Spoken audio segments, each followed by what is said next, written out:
excited. Kasi, eto na lang yung araw na kulang para sa amin. Na kung saan na meron ka na lahat ng bagay. Hindi naman doon makikita yung happiness. Pero siguro, makikita mo yung incomplete pa rin kahit nasa lahat.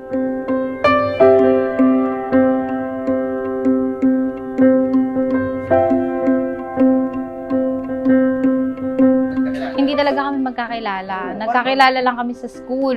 Sa school, sa Our Lady of Fatima, may kailangan lang naman ako sa kanya na which is nagkausap naman kami. From the start, nag-text kami, landian na eh.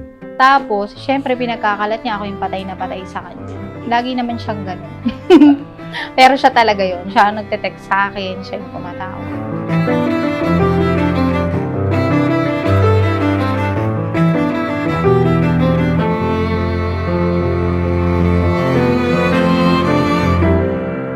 Kasi head ako ng fraternity that time. Magulo buhay ko. Habang magulo buhay ko, broken pa ako. So, wala akong ibang ginawa kundi magsiga. Kasi si Enzo kasi nun parang sa school namin dati. Bad boy siya. Hanggang sa unti-unti nakilala ko siya, parang nakikita ko naman na hindi naman pala siya ganun. Alam mo yun? Mabuti siyang tao, mabait siya. At saka puro babae kasi mga kapatid niya.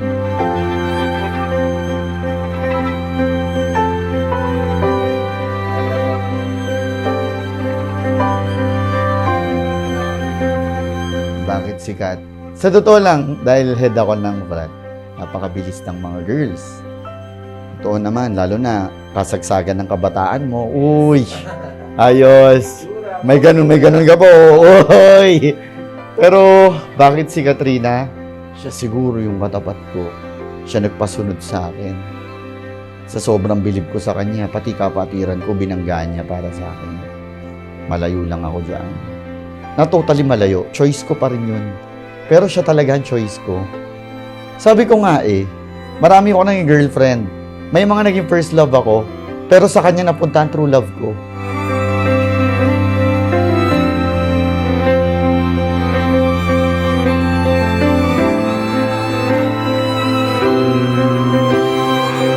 Salamat sa lahat ng sakripisyo mo sa pamilya natin.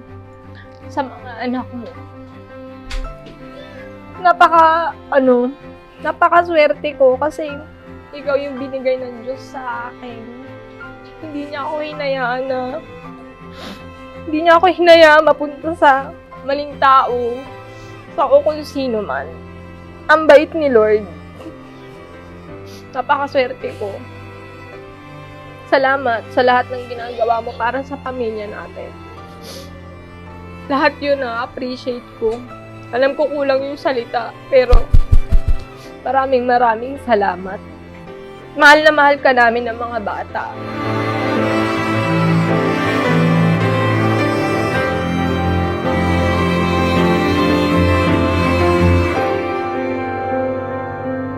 Simula pagkabinata ako, nagkakaroon ako ng mga partner na.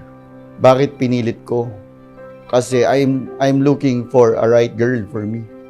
Pinagdasal ko yan sa Diyos. Iba yung feeling sa akin nun.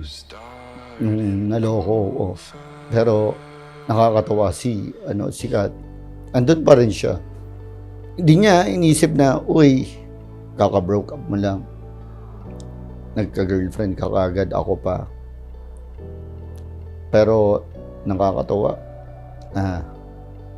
Kung wala siya, siguro hanggang ngayon, wala akong property, wala akong sasakyan, hindi ako magpupursige sa buhay. Wala, watak-watak ang buhay ko. Dahil sa kanya, sobrang pasasalamat ko sa kanya. At least, nahanap ko yung katapat ko.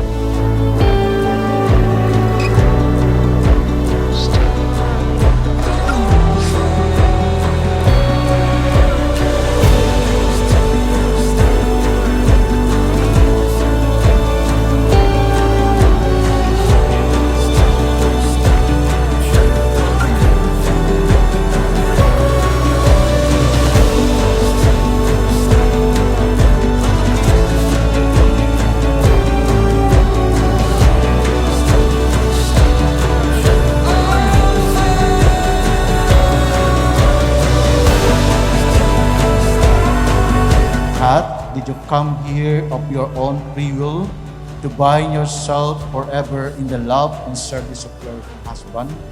Yes, Father.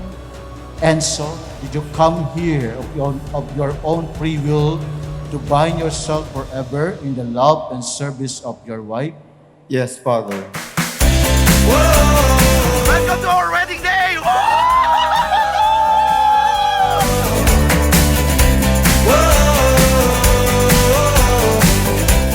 Dito lang ako for you. Sa mga rants mo, sa buhay, I'm here. Ayun. I love you, Mommy. Thanks, Mommy! Sometimes I can't believe Sabi my ko, ito na yung itong celebration na to.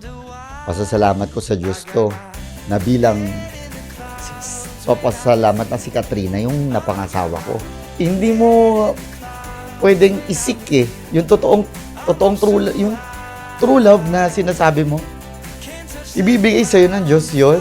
Tapos, yung binigay niya sa'yo, parang sobrang blessing pa. head in the clouds when I'm with you. I'm up so high, can't touch the ground if I wanted to. I wanna fly. You make me feel like I'm on top of the world.